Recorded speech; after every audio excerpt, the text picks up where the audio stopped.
जिस समय महाभारत युद्ध में कौरव और पांडव दोनों पक्षों के बहुत से वीर वीरगति को प्राप्त हो चुके थे, भीमसेन की भयंकर गदा के प्रहार से दुर्योधन की जंघा टूट चुकी थी, तब अश्वत्थामा गया नजदीक और कहा, प्रिय मित्र, अब मैं तुम्हारा सेनापति हूं। तुम्हारी जरूर कमर टूट गई है, लेकिन तिलक करो, अब जितने बचे मैं पांडवों से सबका विनाश करूंगा। ऐसा ही हुआ। वो अपने स्वामी दुर्योधन का प्रिय कार्य समझकर जितने सो रहे थे सबको काट डाला था अश्वत्थामा ने। बहुत से वीर बचे थे, बहुत से वीरों को रात्रि में सोते समय सबको, धृष्टद्युम्न आदि सबको, और ये द्रौपदी के पुत्रों को पांडव समझकर काटा था। और ये भगवान ने बचाव पक्ष किया, पांडवों को उठा करके अपने शिविर की तरफ ले गए और वहां द्रौपदी के पुत्र सोए हुए थे, तो समझा कि ये पांचों पांडव, क्योंकि ज्यों के त्यों वैसे ही महारथी थे, ये सोते हुए सबको काट डाला। द्रौपदी के 5 पुत्रों के सिर काट करके दुर्योधन के पास लाया और कहा, मैं पांडवों का सर ले आया, देखो। तो उनका भीम का सर लाओ। तो भीम का सर, भीम के जो पुत्र थे उन 5 में उनका दिया, जे भी दबाया तो फट गया उनका। भीम का सर ऐसा नहीं होता। तब देखा कि ये तो पुत्र, अब तो कहा है, तुमने तो हमारा सर्वनाश कर दिया, हमारे वंश का ही विनाश कर दिया। अरे हमारी दुश्मनी पांडवों से थी, तुम सोते हुए द्रौपदी के पुत्रों को क्यों मार डाला? बड़ी निंदा की अश्वत्थामा की। जे भी द्रौपदी को पता चला वो तो अत्यंत दुखी हो गई, उनकी आंखों में आंसू बहने लगे। अर्जुन ने उनको सांत्वना दी, कल्याणी सावधान, तुम वीर माता हो, पर मैं तुम्हारे आंसू तभी पोंछूंगा जब उस आताताई का सिर गांडीव धनुष से काट कर तुम्हारे सामने रखूंगा, तब तुम उस पर पैर रखकर अपने पुत्रों की अंत्येष्टि क्रिया करना। अर्जुन ने ऐसी बात कही। भगवान श्री कृष्ण से कहा, चलो सारथी बनो और मैं कवच धारण करता हूं, और भयानक गांडीव धनुष की प्रत्यंचा चढ़ाकर गुरुपुत्र अश्वत्थामा को मारने के लिए दौड़े। अपराधी तो था ही, सोते हुए, ये वीर पुरुष का लक्षण नहीं, सोते हुए को नहीं, सावधान करके युद्ध करके मारा जाता है। ये तो बहुत निंदनीय कर्म।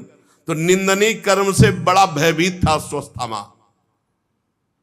जब देखा कि भगवान श्री कृष्ण सारथी और रथी अर्जुन और गांडीव में प्रत्यंचा चढ़ाकर ललकारते हुए आ रहे हैं, तब प्राणों की रक्षा के लिए भागा।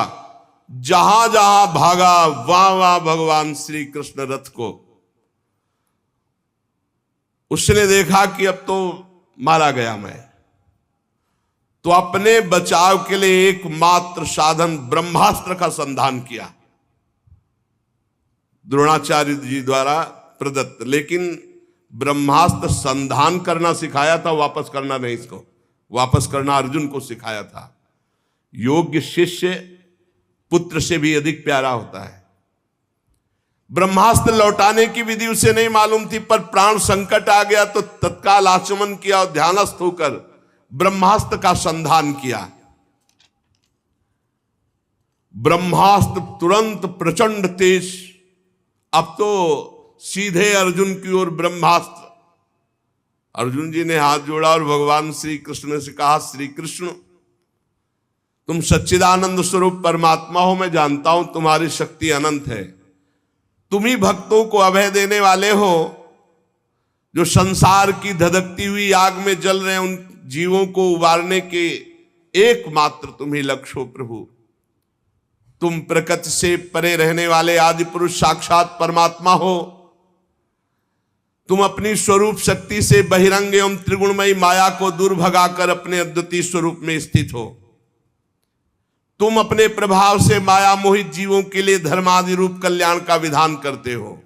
हे प्रभु, ये आपका अवतार पृथ्वी का भार हरण करने के लिए अनन्य प्रेमी भक्तजनों की रक्षा के लिए, उनके चिंतन के लिए, हे सुप्रकाश परब्रह्म परमात्मा श्री कृष्ण, देखो ये भयंकर तेज मेरी ओर आ रहा है, ये मुझको बिल्कुल पता नहीं कि क्या है और ये क्या करेगा।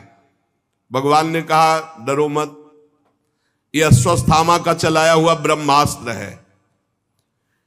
वो प्राण संकट उपस्थित होने पर इसका प्रयोग तो कर दिया पर लौटाना नहीं जानता, और इस ब्रह्मास्त्र को कोई दूसरा अस्त्र दबा सके ऐसा आज तक कोई अस्त्र निर्माण नहीं हुआ। तुम शास्त्र विद्या के पारंगत हो, तत्काल आचमन करो और ब्रह्मास्त्र को शांत करने के लिए ब्रह्मास्त्र का ही प्रयोग करो। अर्जुन विपक्षी वीरों के मारने में बड़े प्रवीण थे। भगवान की बात सुनकर आचमन किया और भगवान की 4 परिक्रमा की और ब्रह्मास्त्र के निवारण के लिए ब्रह्मास्त्र का ही संधान कर दिया। अब दोनों ब्रह्मास्त्र जब भयंकर प्रलयाग्नि प्रकट हो गई, जब दोनों ब्रह्मास्त्र टकराए, प्रजा जलने लगी। सबने समझा मानो प्रलयकालीन समय आ गया है। भगवान ने इशारा किया तो दोनों ब्रह्मास्त्र को शांत करके अर्जुन ने वापस कर लिया, क्योंकि अर्जुन को देखो, द्रोणाचार्य जी ने अश्वत्थामा को ये विद्या नहीं सिखाई, ये अर्जुन को सिखाई।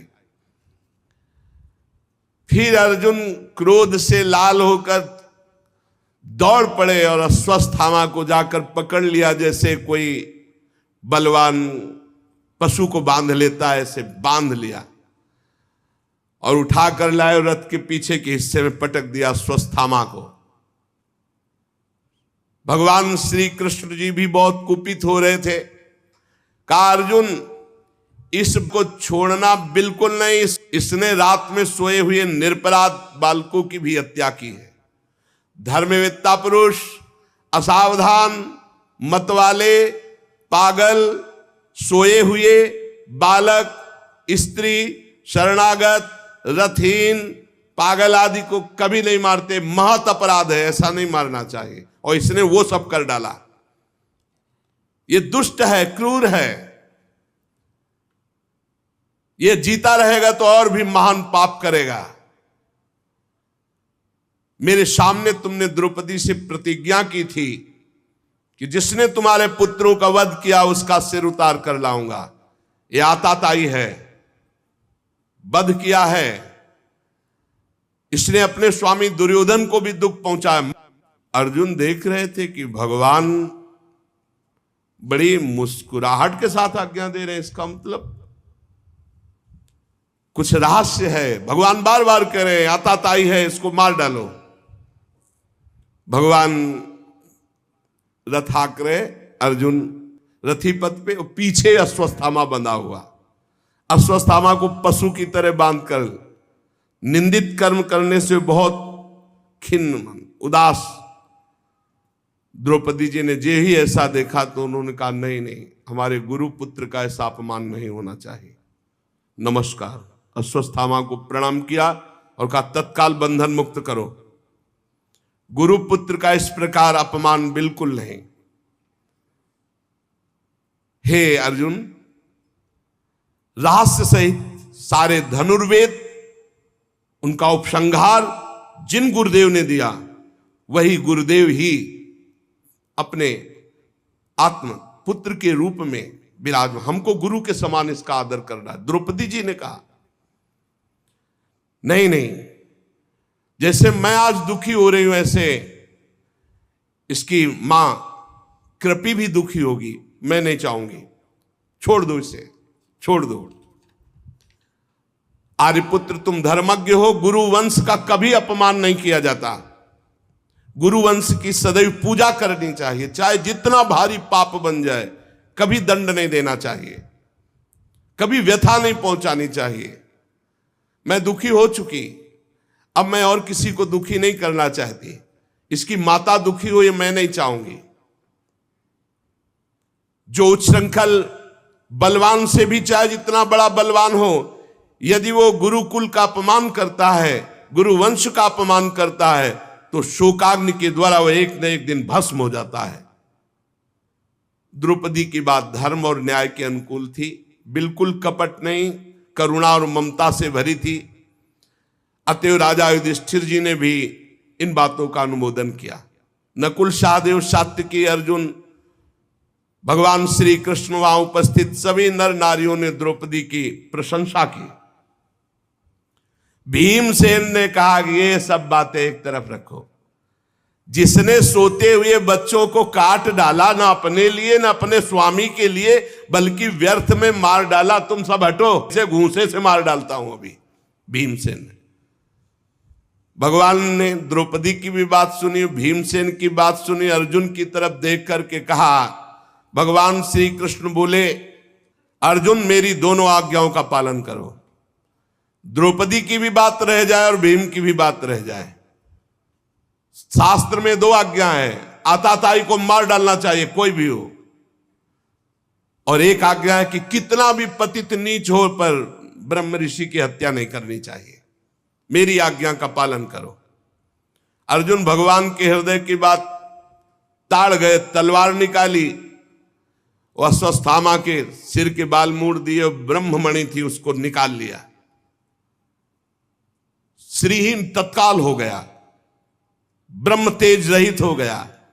रस्सी से उसके बंधन खोले और अपमानित करके निकाल दिया। जा, तुझे जीवन दान देते हैं। ये सबसे बड़ा अपमान मृत्यु तुल्य ही होता है। मूड देना, धन छीन लेना, कठोर वचन करके धक्का कर मारकर बाहर निकाल देना, यही मृत्यु तुल्य दंड भी है और मारा भी नहीं, दोनों बातें हो गई। अब अंत्येष्टि क्रिया अपने पुत्रों की पांडवों ने की, जलांजलि अर्पित की, गंगाजल में स्नान किया। भगवान श्री कृष्ण और धौम्य आदि मुनियों ने पवित्र इतिहास सुनाकर उनको सांत्वना प्रदान की।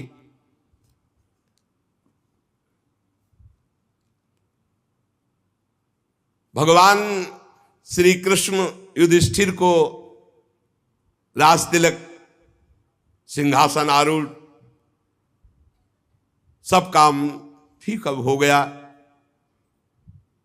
अश्वमेध यज्ञ करा दिए, जाने का विचार हुआ। युधिष्ठिर से और बड़े बुजुर्गों से भगवान ने कहा, हम उद्धव आदि के साथ द्वारिका। सबने विवश होकर के भगवान से प्रार्थना की कि अब आपको जाने की अनुमति कौन दे, आपके दर्शन मात्र से सुख मिलता है, पर जैसे आपको सुख मिले। भगवान के लिए दारुक ने रथ सजाया, छत्र चंवर आदि जैसे। भगवान बैठने ही जा रहे थे कि आवाज आई, प्रभा पाहि माम महायोगिन देव देव जगतपते, नान्यम त्वद भयम पश्चे यत्र मृत्यु परस्परम। प्रभु प्रभु रक्षा करो, रक्षा करो, आपके अतिरिक्त कोई नहीं है कि इस लोक में मुझे बचा सके, क्योंकि यहां सब परस्पर एक दूसरे की मृत्यु के निमित्त बन रहे। प्रभु ये देखो, कोई तेजो में बाण मेरे गर्भ की ओर दौड़ा रहा है। उत्तरा के गर्भ में महाराज परीक्षित थे। स्वामिन, मुझे भले मार डाले लेकिन मेरे गर्भ की रक्षा हो, मैं आपकी शरण में हूं। भक्तवत्सल भगवान ने दृष्टि डाली तो देखा कि ये नीच माना नहीं, ब्रह्मास्त्र का प्रयोग गर्भस्थ शिशु पे कर दिया अश्वत्थामा ने। और उधर 5 बाण संधान किए पांडवों को, कि वंशे नहीं रहने देंगे, पांडवों को भी नष्ट करने के लिए 5 बाण, और 1 बाण उत्तरा के गर्भ में विराजमान महाराज परीक्षित के नाश के लिए ब्रह्मास्त्र का प्रयोग। पांडवों ने देखा, बोले प्रभु ये 5 बाण तेजों में हमारी ओर आ रहे हैं। सबने अस्त्र उठा लिया। भगवान ने कहा तुम सब शांत हो जाओ। ध्यान किया सुदर्शन चक्र का, यह अमोघ अस्त्र है, भगवान का पार्षद है, और सुदर्शन चक्र को रक्षा में लगा दिया। पांडवों की कोई भी अस्त्र शस्त्र अब छू नहीं सकता। देखो, ये कथाएं ही नहीं है, इनको जीवन में उतारना है। हर परिस्थिति में यदि हम भगवान का आश्रय लिए रहेंगे तो भगवान हमारी रक्षा करेंगे, पक्का। सुदर्शन चक्र से निज जनों की रक्षा की। योग योगेश्वर भगवान श्री कृष्ण ने जब देखा कि पांडवों की वंश परंपरा जिससे चलनी उस परीक्षित के ऊपर ब्रह्मास्त्र, तो तुरंत अपने माया के द्वारा कवच रच दिया, गर्भस्थ शिशु को कवच में, सुदर्शन चक्र की रक्षा में पांडवों को। ब्रह्मास्त्र अमोघ है, कोई शस्त्र उसको नहीं रोक सकता। फिर भगवान श्री कृष्ण का तेज सुदर्शन के सामने आते ही पांचों बाण शांत हो गए। ये कोई आश्चर्य की बात नहीं, भगवान सर्वाश्चर्यमय है। भगवान निज शक्ति माया से स्वयं अजन्मा होकर संसार की सृष्टि, पालन और लय करते हैं। भगवान श्री कृष्ण ब्रह्मास्त्र की ज्वाला तो सुदर्शन से, और आप अंदर सूक्ष्म रूप रख करके गर्भस्थ शिशु परीक्षित की रक्षा की। बड़ा